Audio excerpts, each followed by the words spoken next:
পারবে না একটা করা, সেটা হলো আমাদের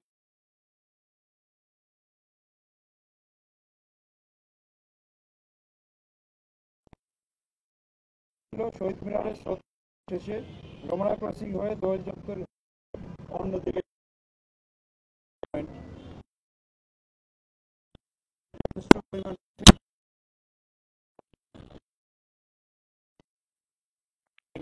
বিশেষ করে ক্রাইম ডিভিশনের পুলিশ সদস্যরা থাকবেন। ব্যারিকেড পয়েন্ট যেহেতু ব্যারিকেড পয়েন্ট ডিঙ্গিয়ে যেহেতু কেউ না আসতে পারে একমাত্র পলাশী ক্রসিং ছাড়া।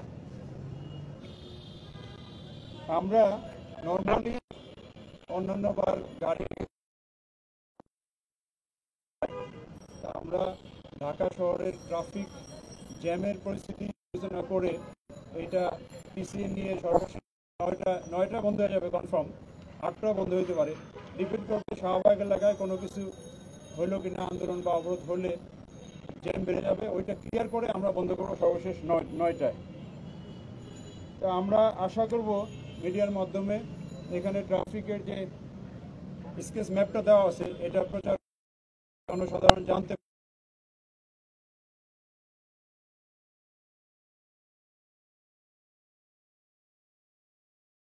থেকে 12টা 40 পর্যন্ত ভিভিআইপি ফুলদানের বিষয় আছে।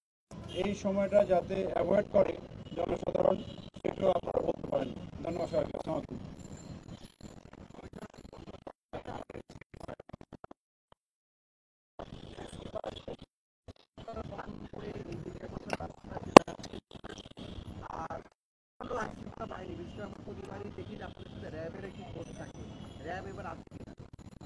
প্রথম কথা হচ্ছে যে এই প্রোগ্রামটি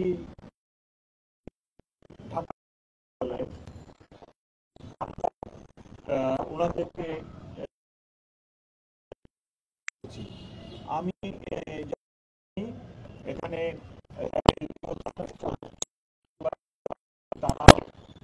তারা এবং আমরা সবাই সমন্বয় করে সমগ্র নিরাপত্তা ব্যবস্থা সাজিয়েছি।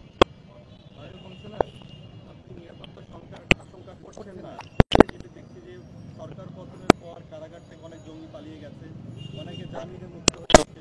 সাধারণ বড় যেহেতু জমায়েত হবে এখানে, সাধারণ মানুষের মনে একটু হলেও সংখ্যা আছে। সবকিছু মিলে আপনার একটা জিনিস বুঝতে হবে যে যেনারা যে সমস্ত শীর্ষ সন্ত্রাসী জামিনে আছে তাদের এরিয়া অফ ক্রাইম বা এরিয়া অফ অপারেশন এক জিনিস, আর শহীদ মিনারের পুষ্পমাল্য ভিন্ন জিনিস। এখানে তো তাদের কোনো ইন্টারেস্ট নেই, এখানে তো তাদের কোনো ইন্টারেস্ট নেই। জঙ্গি আশঙ্কা নেই, জঙ্গি সেরকম কিছু নেই, তবে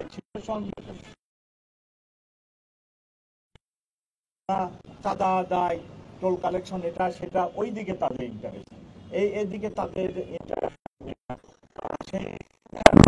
যে তাদের এখানে তো কোনো অপারেশন কোনো ইন্টারেস্ট নেই, সেটা তারা এখানে আমি মনে করি না। এবং তারা যারা বাইরে আছে আমরা জানি, তাদেরকে আমরা টেস্ট করতেছি, তারা কনফেশনের ভিতরেই আছে, একেবারে যে তারা ফ্রি অপারেশন বা ফ্রি কিছু করতে পারছে এমনটি নয়।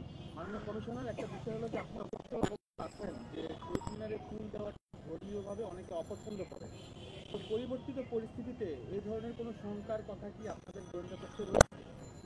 না না। মাননীয় কমিশনার, 5 আগস্টের পর থেকে যে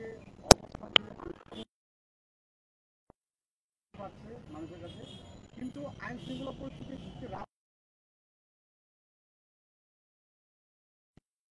কিন্তু এই কিন্তু একটা ম্যাচ গ্যাদারিং হবে এই ফুল দেওয়ার পর থেকে।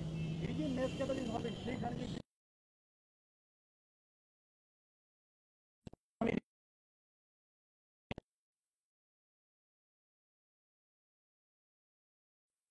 পরে